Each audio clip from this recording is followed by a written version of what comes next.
Time travel यानी समय यात्रा एक ऐसा विषय है जिस पर अभी तक तमाम फिल्में और वेब सीरीज बन चुकी हैं। हर बार मेकर्स समय यात्रा की अलग और अनूठी संभावनाओं को तलाशने की कोशिश करते हैं। राघव जुयाल और कृतिका कामरा की वेब सीरीज 11/11 की कहानी भी इसी कंसेप्ट पर आधारित है। नमस्कार दोस्तों, स्वागत है आपका मेरे यूट्यूब चैनल में।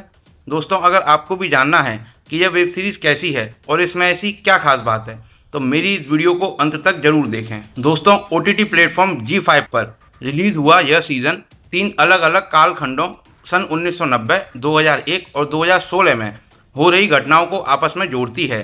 राघव जुयाल ने एक ईमानदार और कर्मठ पुलिस अफसर यानी कि युग आर्या का किरदार निभाया है, जो एक ऐसे केस को हल करना चाहते हैं जिसकी एक कड़ी को उसने बचपन में जिया है। युग एक फीमेल पुलिस ऑफिसर वामिका यानी कि कृतिका कामरा को रिपोर्ट करता है। वामिका कुछ हद तक युग से जलती हैं, लेकिन उसके टैलेंट पर भरोसा भी करती हैं। कहानी एक ऐसे टाइम फ्रेम में शुरू होती है जहां कानून और न्याय व्यवस्था से जुड़े बड़े बदलाव होने जा रहे हैं और 15 साल पुराने हर केस को क्लोज कर दिया जाएगा। कवायद एक 11 साल की बच्ची की हत्या के केस को सुलझाने की, जिसमें एक मेजर ट्विस्ट तब आता है जब स्टोर रूम में कबाड़ पड़े एक वॉकी टॉकी की लाइट्स अचानक ऑन हो जाती है और इसमें बैटरी ना होने के बावजूद रात के ठीक 11:11 पर शौर्य अटवाल यानी कि धैर्य कारवा नाम का एक अफसर इस पर रिपोर्ट करता है। शुरू में तो युग को कुछ समझ नहीं आता, लेकिन वो इस वॉकी टॉकी पर शौर्य नाम के अफसर से मिली जानकारियों को कंफर्म करने की कोशिश करता है तो उसे पता चलता है कि हर इन्फॉर्मेशन न सिर्फ सही है बल्कि इस अपराध को कोर्ट में साबित करने के सबूत भी देती है। चीज़ें कुछ ऐसा मोड़ लेती हैं कि युग और वामिका साथ में मिलकर इस बच्ची वाले केस को सुलझाने की कोशिश करते हैं और आरोपी को पकड़ भी लेते हैं। लेकिन यह केस न्यूज़ में इतना वायरल होता है कि सरकार ऐलान करती है कि 15 साल पुराने आपराधिक मामलों वाले केस बंद नहीं किए जाएंगे।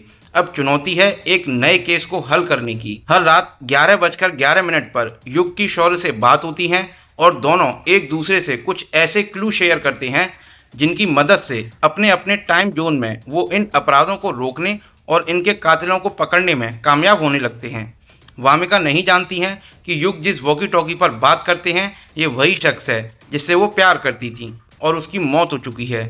तीनों ही टाइम फ्रेम के केस आपस में इतने उलझे हुए हैं कि सस्पेंस और थ्रिलर का लेवल काफ़ी हाई रहता है। कहानी इतने तरीके से लिखी गई है कि आगे क्या होगा यह प्रेडिक्ट कर पाना बहुत मुश्किल हो जाता है। पहला एपिसोड थोड़ा धीमे शुरू होता है, लेकिन भूमिका तय हो जाने के बाद हर एपिसोड की आखिर में आपके लिए अगले एपिसोड को प्ले करना मुश्किल हो जाता है। क्या युग, वामिका और शौर्य भूत, भविष्य और वर्तमान की इस टाइम ट्रैवल वाली गुत्थियों को सुलझा पाएंगे? क्या वामिका को उसका प्यार मिलेगा? क्या उन अपराधियों को उनके किए की सज़ा मिलेगी जिनकी ये ऑफिसर्स पड़ताल में लगे हुए हैं? और सबसे बड़ा सवाल कि आखिर वॉकी टॉकी पर ये सिग्नल रात के ठीक 11:11 पर ही क्यों आते हैं? ऐसे तमाम सवालों के जवाब जानने के लिए आपको यह सीरीज ही देखनी होगी। कोरियन वेब सीरीज सिग्नल की इस हिंदी एडेप्टेशन सीरीज को काफ़ी अच्छा रिस्पांस मिल रहा है। कहानी कड़क है, इसमें कोई दौरा नहीं है, लेकिन इसके अलावा जिस तरह से इसे एग्जीक्यूट किया गया है वो भी काबिले तारीफ है। बैकग्राउंड म्यूजिक से लेकर कलाकारों की एक्टिंग तक सब कुछ दमदार है। राघव जुयाल हर प्रोजेक्ट की तरह इस बार भी अपनी बेस्ट देने की कोशिश करते नजर आए हैं। सीरीज का क्लाइमैक्स आपको सोचने पर मजबूर कर देता है। उमेश भट्ट ने हर फ्रेम को इतनी खूबसूरती से फिल्माया है कि देखने में अच्छा लगता है। कहीं बीच बीच में VFX का भी इस्तेमाल किया है जो अटपटा नहीं लगता है। तो दोस्तों, कुल मिलाकर अगर आप सस्पेंस, थ्रिलर और फिक्शन सीरीज और फिल्में देखना पसंद करते हैं तो यह सीरीज आपके लिए है। कहानी की इंसेंसिटी आपको बांधे रखती है और दर्शक लगातार कहानी के साथ साथ इस पहेली को सुलझाने की कोशिश में लगे रहते हैं, जो काफ़ी इंजॉइंग थी। तो दोस्तों, यह थी वेब सीरीज़ 11/11 के बारे में कुछ मेरा ओपिनियन जो मैंने आपके सामने रखा। अगर आपको ये वीडियो अच्छी लगी हो तो लाइक करें और ये वीडियो आपको कैसी लगी मुझे कमेंट करके बताएं। और ऐसे ही बॉलीवुड मूवी की अपडेट के लिए या बॉलीवुड मूवी के रिव्यू के लिए मेरे चैनल को सब्सक्राइब करें ताकि कोई भी लेटेस्ट अपडेट आपसे मिस ना हो सके। तो धन्यवाद दोस्तों, मिलते हैं आपसे अगली वीडियो में।